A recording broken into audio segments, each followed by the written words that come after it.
Hi, Joe and Martha Stevens here again, talking about legends of magic that we've been fortunate enough to know in our magic life.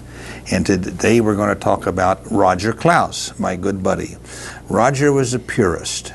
He was a close-up aficionado, and he loved close-up magic. And every week he took at least 2 hours to practice in his home. He had a magic room. He'd go in there, close the door, and he would practice.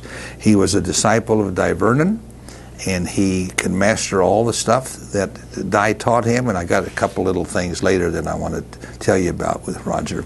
But Roger Klause was a good confidant to us for many, many years. Mm-hmm. He helped us get started with supported everything we did. The Desert Magic Seminar in Las Vegas. He came to Wichita for our functions that we had. He was always there. He came every time we asked him, and he was proud to be with our Greater Magic DVD library, and we were proud to have him.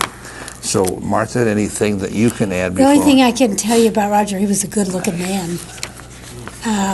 But he was a purist, and purists are not the most easy to be around when you're a female. I mean, he was all into very detailed magic. And so Roger was a man's man. I guess that's what you'd say. But a great guy.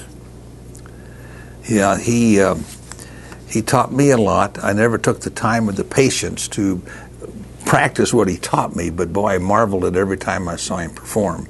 So he led our close-up sessions at the Desert Magic Seminar for many years. He had a wide fan base, but everybody that knew him appreciated him. And I would say if there was one effect that he did, that is, for me, it was the Klause Bill switch. Mm-hmm. He didn't invent it, but he perfected it. And mm-hmm. if you could ever see it, it was a great piece of magic, the Klause Bill switch.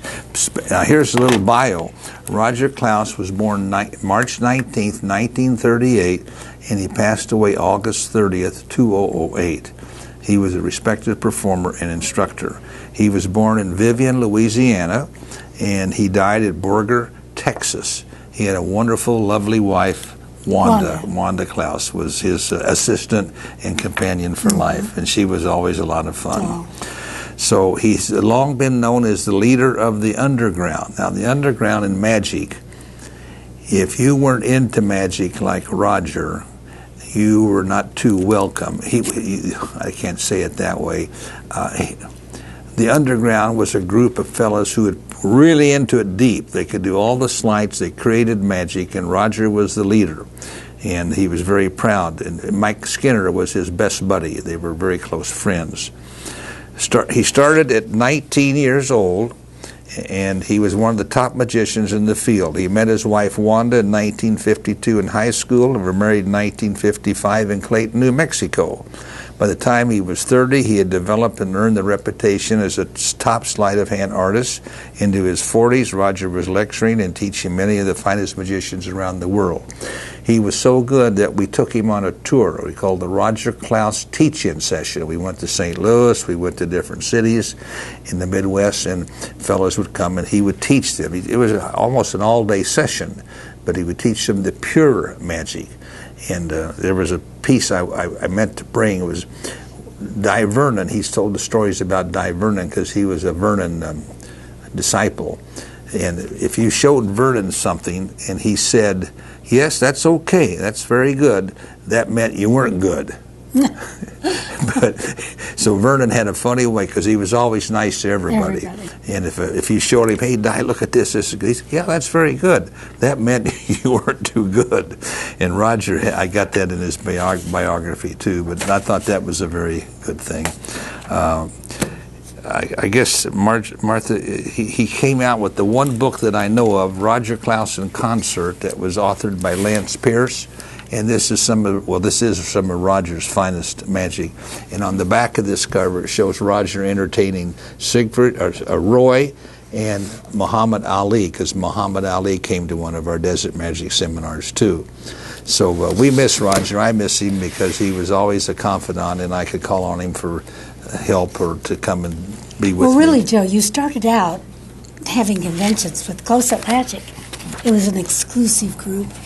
You know, you had to be the in group to be. So and they would say, well, we don't want him because he doesn't know this. It's very, very uppity, don't you think? Yes. And then they made no money off of that because there weren't that many people to do that. But they had a ball. And then they would let more people in and more people. But it started in Wichita. Yes, it did. And Roger Crabtree. Roger Crabtree, and, Roger Klause, yes. and, Jay Marshall came. Di Vernon came. Fawcett Ross came. We had a great bang-up time right here in little old Wichita. Yeah. Well, I guess I can say that I've been very fortunate to have met and known Roger for so many years. We miss him. And for those of you who don't know Roger or want to learn about Roger, there's 2 DVDs out by Roger that the Greater Magic Library has. You can get these. This sounds like a sales pitch. I don't mean it that way. You can get it from Stevens Magic, or you can get it from Jim Berg in St. Paul, Minnesota. Twin Cities Magic is carrying and now owns the rights to all of the Greater Magic titles. Roger, we miss you. We love you. And thanks for what you've taught us.